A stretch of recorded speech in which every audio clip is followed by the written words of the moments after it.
Alors voilà le matériel dont l'enfant dispose pour la séance d'encodage. Ici, vous avez toutes les cartes graphèmes qui ont été distribuées au fur et à mesure des séances depuis le début de l'année. Ici, on a les lettres muettes et ici, on a 2 cartes pour les déterminants. Alors, je vais vous montrer l'encodage du mot canard. Donc, on associe toujours le nom à son déterminant. Donc, l'enfant va encoder un canard. Et sur l'image encodage, il va pouvoir prélever l'indice orthographique. Ici, il va savoir qu'il y a un D muet à la fin. Donc, il va d'abord placer le déterminant en prenant le modèle, et ensuite, il va encoder syllabe par syllabe. Donc, d'abord la première syllabe, K. Donc, c'est un travail de discrimination auditive, hein, il écoute les sons.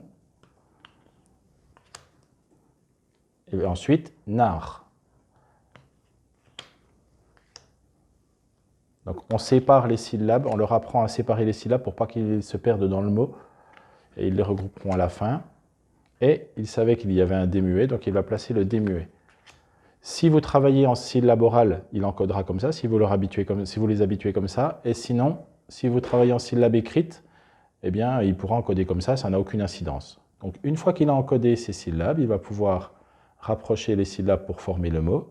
Et voici son essai d'écriture qui peut être juste ou pas, hein, suivant ce qu'il a fait. Donc, ensuite, il va utiliser de l'autre côté du livre de lecture le petit lexique Leximini pour vérifier son essai d'écriture. Donc, le but, c'est que l'enseignant n'ait pas à lui dire si c'est juste ou si c'est faux, mais que l'enfant puisse se confronter lui-même à la norme orthographique. Donc, sur la première page, vous avez les entrées. Donc, les mots qui commencent par le son Q sont à la page 18. Donc, il se rend à la page 18. Et à l'aide du dessin de son image encodage, il va la retrouver dans la page. Il est ici. Et il va pouvoir lui-même vérifier son essai d'écriture avec le lexique. Alors, s'il y a une erreur à ce moment-là, ben, c'est lui qui corrige. Et une fois que son essai d'écriture est juste, qu'il est corrigé, on va lui demander de l'écrire, donc son modèle, donc on lui demande de le mémoriser. Il va pouvoir poser son ardoise dessus et l'écrire.